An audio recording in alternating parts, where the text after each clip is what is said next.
Gracias a todos por la asistencia, a los que están en remoto también, y gracias al CEU y a Alfonso en concreto por usar esta invitación. Es un honor estar aquí participando en este panel para poder hablar de nuestro libro y del de todos. Ya se ha hablado bastante, ya nos hemos puesto en contexto de lo que es la implicación y la política de implicación por parte de los inversores, por parte de los emisores. Vamos a ver qué hacemos los asesores de voto en este papel, ¿no? Y empezamos, como hicimos ya, esta es la tercera vez que participamos y todos los años hay novedades, ¿no? Una pequeña para el registro, unas pequeñas definiciones de lo que es el término implicación, es la traducción directa que se ha elegido del término inglés engagement. Posiblemente sea el más apropiado. Entonces hemos sacado aquí de la RAE, del diccionario de inglés, un poco qué concepto rodea, ¿no? El concepto hace un efecto de implicarse, ¿no? de relacionarse. Pero también es contradicción, oposición de términos, repercusión, ¿no? La implicación tiene también un tono delictivo, ¿verdad?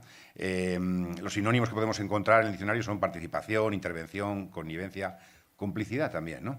Está muy relacionado con el término de stewardship que vamos a ver, ¿no? Siguiendo el ejemplo que ponías tú del chiste de la gallina y el cerdo, pues sería la participación sería como el commitment o el involvement, ¿no? Y el cerdo, la implicación sería el engagement, ¿no? The pig is really engaged en el plato. Como decíamos, está muy relacionado con el término stewardship, el que da el nombre a los stewardship codes, a los códigos de vigilancia, que podía ser también el término administración, pero administración responsable, ¿no? Y un término está muy ligado con el otro. Antes de seguir, vamos a ver algunos ejemplos, ¿no? Del famoso Larry Fink y sus cartas a los CEOs, ¿no? Que son, la primera que yo conozco es del año 2012, lleva ya como 10, creo que en un año no la saltó. Al principio no se llamaban cartas al CEO, ¿no? Pero se hicieron tan populares que realmente pues, lo sistematizó, ¿no? Ya no saben, ya no hay conceptos nuevos, ¿no? La última ya es un refrito de todos estos conceptos del purpose, ¿no? El propósito, por supuesto la sostenibilidad, el cambio climático, todo uno, ¿no? Pero vamos a ver cómo define él el engagement, ¿no? El engagement es el proceso, porque hay un poco de confusión y la verdad, como decía Alfonso también, la directiva en sí no clarifica mucho y la transposición no lo ha mejorado, ¿no? Todo forma parte del mismo proceso. El voto es un proceso de engagement. Un engagement es la relación entre el inversor y el emisor con todos los intermediarios que podamos estar en medio, ¿no? Entonces, lo define el propio Larry Fink como nuestra forma de entender el gobierno corporativo y la sostenibilidad de las compañías y la forma de transmitirles, de comunicarles cuál es nuestra visión y qué queremos, en qué dirección queremos que vayan. Mientras que el voto pues, es el estilete, ¿no? El voto es la herramienta que utilizamos en las juntas cuando las compañías pues, no siguen nuestras recomendaciones. En su informe, que es un informe de más de 100 páginas, hablamos de estos informes de actividades de implicación. Bueno, pues los americanos llevan ya haciendo informes bastante potentes. Hablaba de intervención en 17.000 juntas, 165.000 propuestas y cientos de compañías a las que se les da seguimiento y las tienen en observación. O sea, que eso sí que son palabras mayores, ¿no?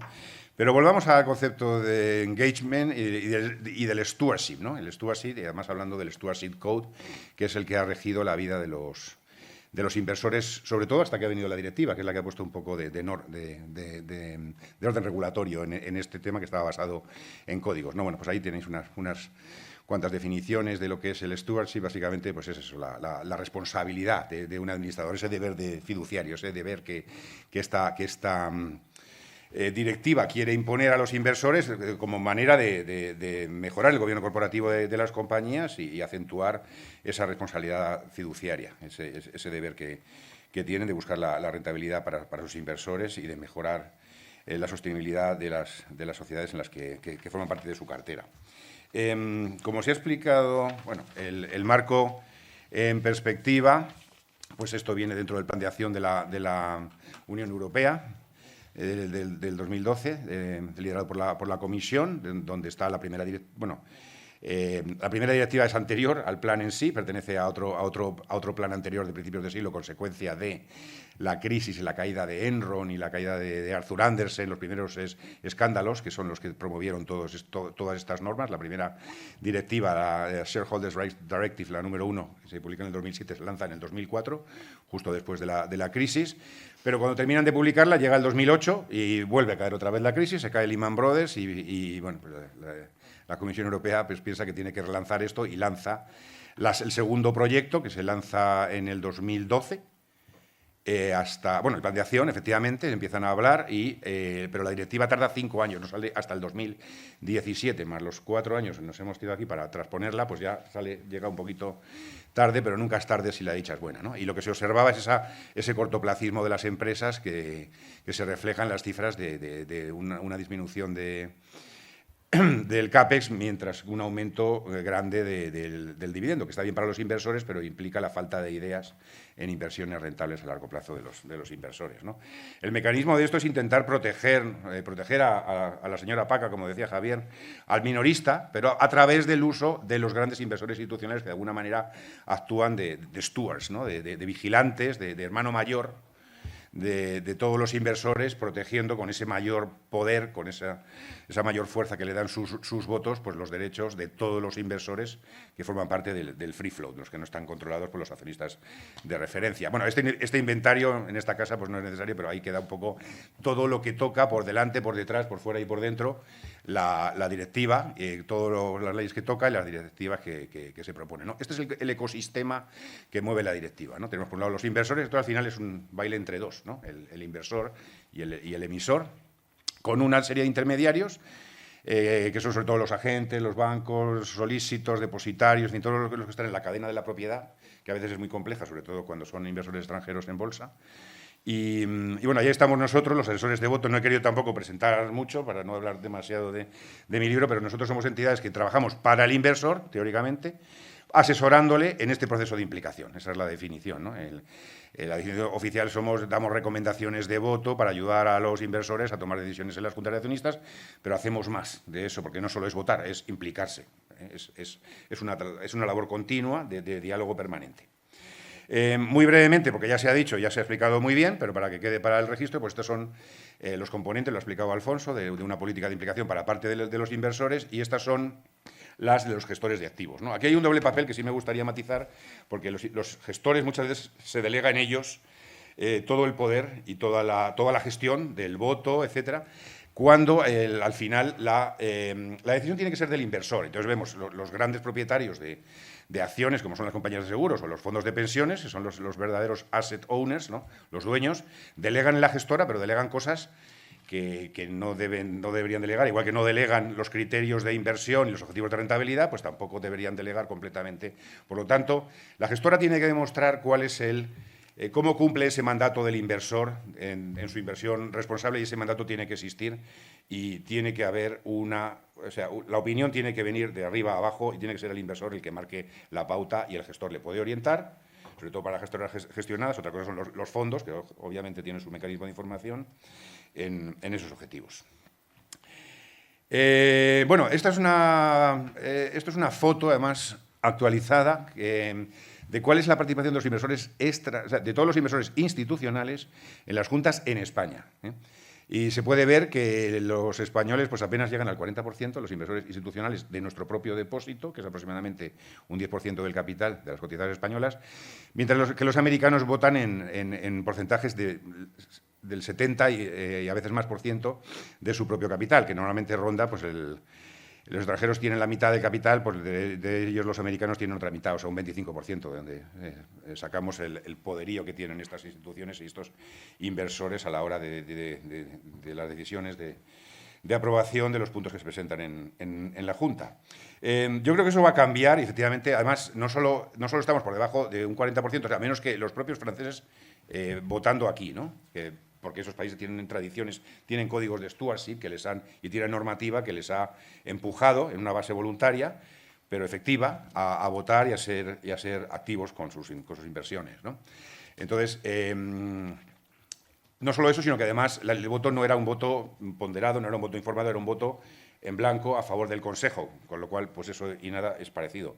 Yo creo que eso va a cambiar ahora, y bueno, ayer lo decía en una excelente sesión de emisores españoles, la vicepresidenta de la CNMV, ya se ha publicado en prensa, se va a lanzar un código de stewardship, un código de buenas prácticas, que es una excelente noticia para el mercado español. Y bueno, ya estamos viendo, gracias a la a la transposición de la directiva, que ya tuvo lugar el año pasado para fondos de pensiones y aseguradoras, y muchas ya estuvieron ejerciendo, pues ese pick-up, ¿no? ese repunte de las votaciones en España, y lo veremos más. Y no solo veremos más votos y más participación, sino de más calidad, y más activismo y más diálogo entre las compañías españolas, que ya lleva mucho tiempo, porque el emisor, esto es nuevo para el inversor institucional español, pero no para el emisor, que lleva muchos años acostumbrado a hacer su propio engagement, a hablar con los inversores minoristas, internacionales, y tener esa relación y ese diálogo. Este código, este código será un código voluntario de adscripción para inversores y para proveedores de servicios como nosotros, asesores de voto, y será bajo ya no será cumplir o explicar, sino cumplir y aplicar, como el código, como el Stewardship, el Stewardship Code inglés, porque al ser un código voluntario, pues si te apuntas, pues te apuntas bien y reportas lo que estás haciendo, ¿no? Eso es lo que podemos comentar.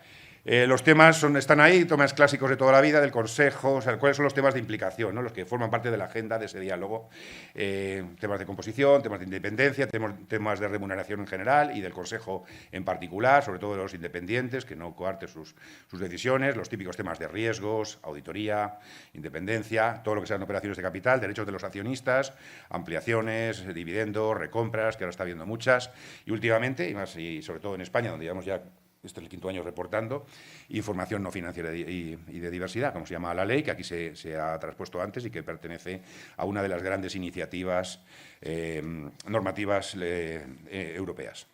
Los temas emergentes, pues ya lo sabéis, ¿no? Los temas ASG, sostenibilidad, ahora este año pues los planes de acción climática que demandan los inversores. La inclusión de métricas ESG dentro de los planes de remuneración y, en general, pues todos los aspectos sociales, derechos humanos de los trabajadores, con especial énfasis en la cadena de proveedores y el efecto a lo largo del supply chain. Y otra prueba es la nueva directiva de due diligence, de diligencia debida, que, bueno, como se va a hablar de ambas en otros paneles, pues no vamos a contar más, pero solamente citarlas para que atemos cabos, ¿no? Los tipos de implicación están ahí para el inventario, puede ser individual, colectiva, local, internacional, general, para una empresa, o por temas, ¿no? Por ejemplo, planes de acción climática, pues ver qué compañías son las más afectadas y qué es lo que están haciendo. Se instrumenta a través de comunicaciones, calendarios, visitas, videoconferencias, etcétera, y tiene lugar durante todo el año, ¿no? Es un proceso continuo, como decíamos, que cristaliza en la Junta, pero después de la Junta se sacan conclusiones, se tienen reuniones y ya te vas preparando para la del año que viene, haces una reunión preparatoria, luego llega la Junta y así sucesivamente. Más detalles, pues bueno, nuevas tendencias, hemos ido comentando, pues los temas de remuneraciones que van a estar, los temas ESG, la independencia de los consejeros. Va a haber más activismo, un activismo no cortoplacista, sino un activismo dialogante, constructivo, y las empresas se van preparando, ya lo están, y los inversores también, ya lo estamos viendo. Estamos viendo este año un repunte de los votos en contra de un montón de temas y compañías que antes no existían, con oposiciones de dos dígitos. Por supuesto, los factores ASG, ya se hablarán por aquí, por activa y por pasiva.